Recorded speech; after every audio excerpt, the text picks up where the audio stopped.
Stranger danger अध्याय 1। स्त्री भूत। दर्द हो रहा है।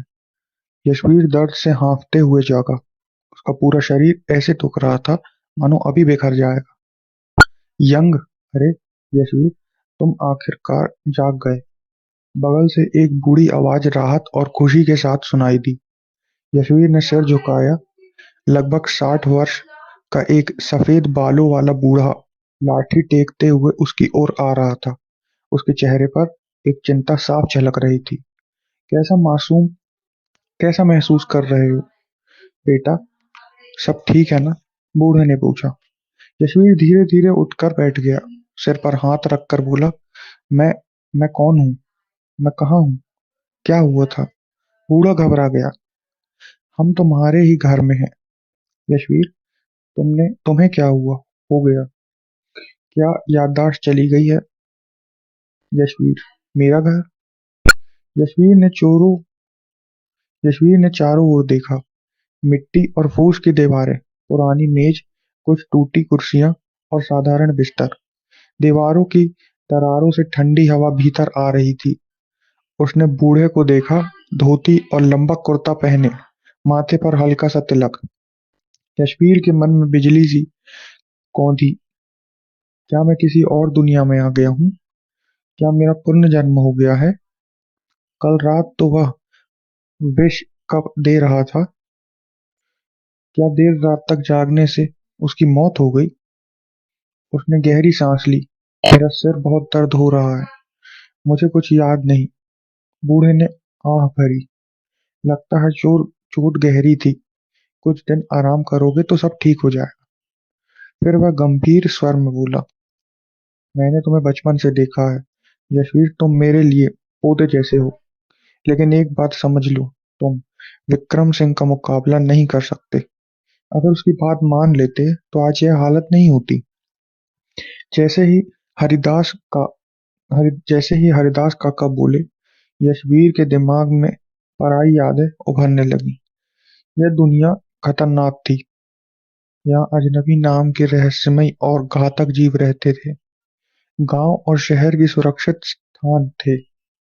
2 महीने पहले खेत में काम करते समय अजनबी ने उसके माता पिता रघुवीर और सरस्वती को मार डाला था। पीछे रह गए थे 2 उपजाऊ खेत और उनका इकलौता बेटा यशवीर। कुछ समय बाद मार्शल आर्टिस्ट विक्रम सिंह खेत खरीदने आया, पर उचित दाम देने के बजाय वह धमकी दे रहा था। कल जब विक्रम सिंह फिर अपमान करने आया तो मूल यशवीर गुस्से में उस पर टूट पड़ा। लेकिन वह साधारण इंसान था और विक्रम सिंह प्रशिक्षित योद्धा। नतीजा निर्दयी पिटाई और बेहोशी। मैं बाद में सोचूंगा इस बारे में काका, यशवीर ने थके स्वर में कहा। हरिदास काका ने सिर हिलाया और बाहर चले गए। रात गहरी हो चुकी थी। कमरा अंधेरे में डूब चुका था। यशवीर को लगा कोई उसे देख रहा है। उसने आग जलाने की लकड़ी खोजी और फूंक मारी। लौ जली, पर ठंडी हवा से बुझ गई। दूसरी बार लौ जलाई, तेज भटकी, और उसी रोशनी में उसने देखा, उसके सामने एक औरत का सफेद रक्तहीन चेहरा था। आंखें निर्जीव, निचला शरीर गायब। वह हवा में तैर रही थी। भूत। वह थी चंडिका प्रेतिना वह थी चंडिका प्रेतिनी। अचानक उसने यशवीर की गर्दन पकड़ ली। उसकी पकड़ बर्फ जैसी ठंडी थी। निचले काले निशान उभर आए नीचे काले निशान उभर आए। यशवीर पूरी ताकत से छटपटाया। उसे याद आया दीवार की दरार में कुछ छुपा है।